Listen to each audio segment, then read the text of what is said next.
Hello, everyone, and welcome to this week's Astrology News Report, presenting an alternate view of world events as seen through the lens of Vedic astrology. I'm Ron Berger, and today is February 23rd, 2025. In this report, we'll take a look at what's coming up in the zodiac for March 2025. But before we begin, an important message. The weekly videos on this channel are available to people who donate to the channel. You are watching the once-a-month free public video. If you would like to have access to the upcoming month's weekly reports, stick around for the link at the end of this video to make your donation. Thanks. New planetary patterns for March start on the first day of the month. Venus begins a retrograde period. It's interesting that the moon is in near exact conjunction with Venus as its retrograde begins, adding some extra oomph to the start of this Venus period. Meanwhile, Mercury is in an exact conjunction with Rahu and Neptune, and all of this planetary action is happening in sidereal Pisces. Venus goes through a 6 weeks long retrograde period about once every 18 months. This time it will be from March 1st until April 12th. When Venus is retrograde, its significations become altered. The planet of relationship is going back over a previously traversed sector of the zodiac. This means that relationships are being reconsidered. The planet of agreement, going back over the past, indicates agreements have to be renegotiated.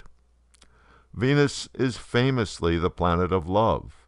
When it is being held back in the heavens, love is insufficient or inadequate, and the romance is being reconsidered.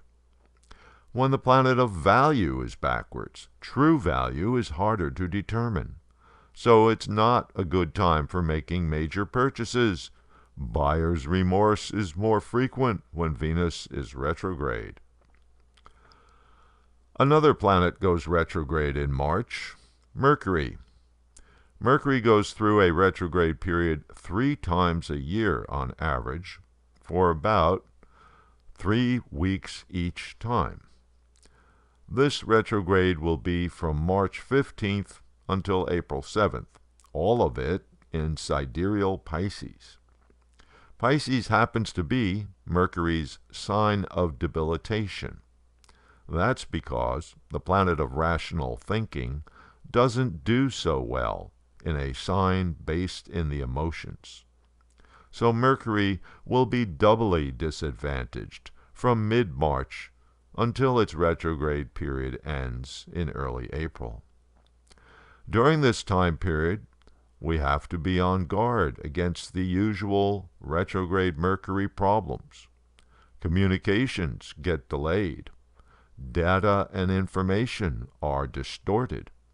Mistakes and misunderstandings are more common, and media and news stories are incorrect, at least at first.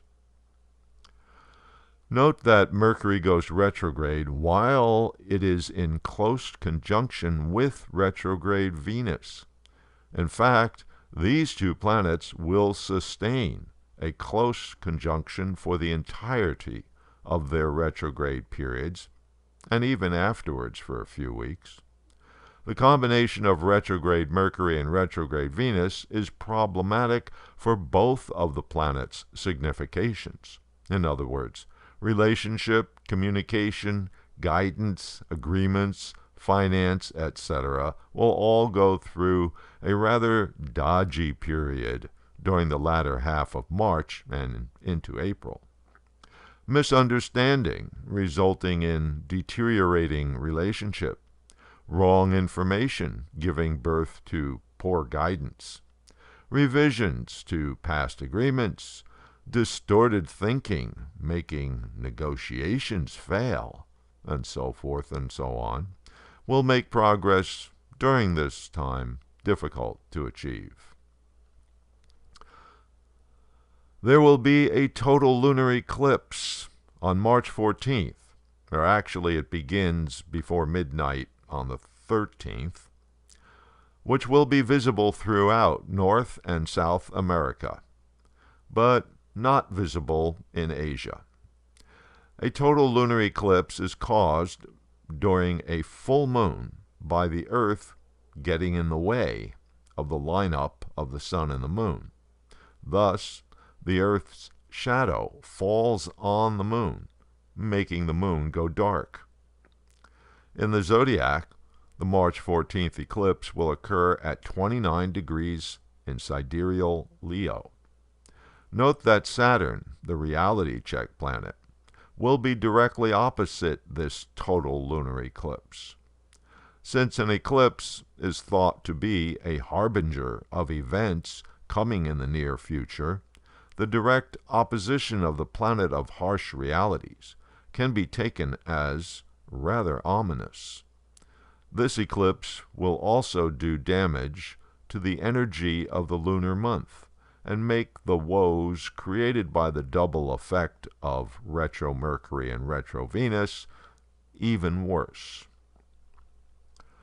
At the end of March, there's another very significant change in the zodiac. Saturn changes signs. After 2 years and 2 months in sidereal Aquarius, Saturn moves to sidereal Pisces on March 29th.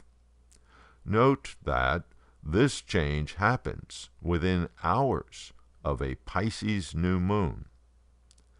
Upon entering Pisces, Saturn will immediately join up with the train wreck of planets at the beginning of that sign, composed of Rahu, retrograde Venus, Neptune, and retrograde Mercury.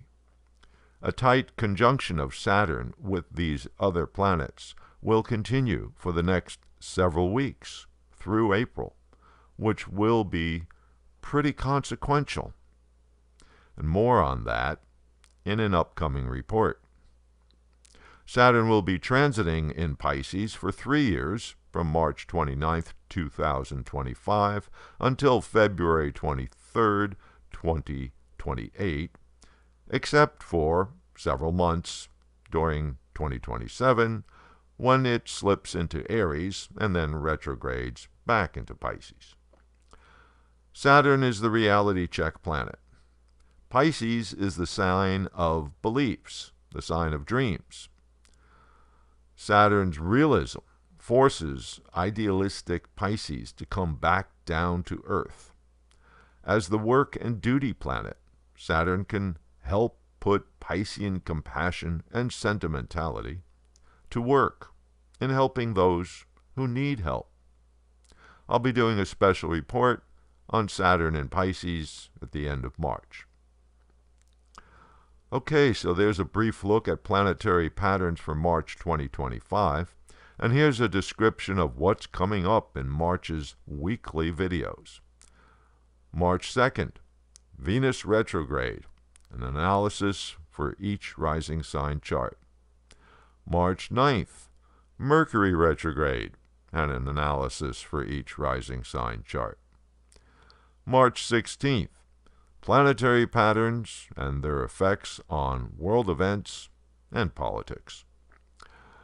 March 23rd, Saturn transiting in Pisces and the effects for your rising sign chart.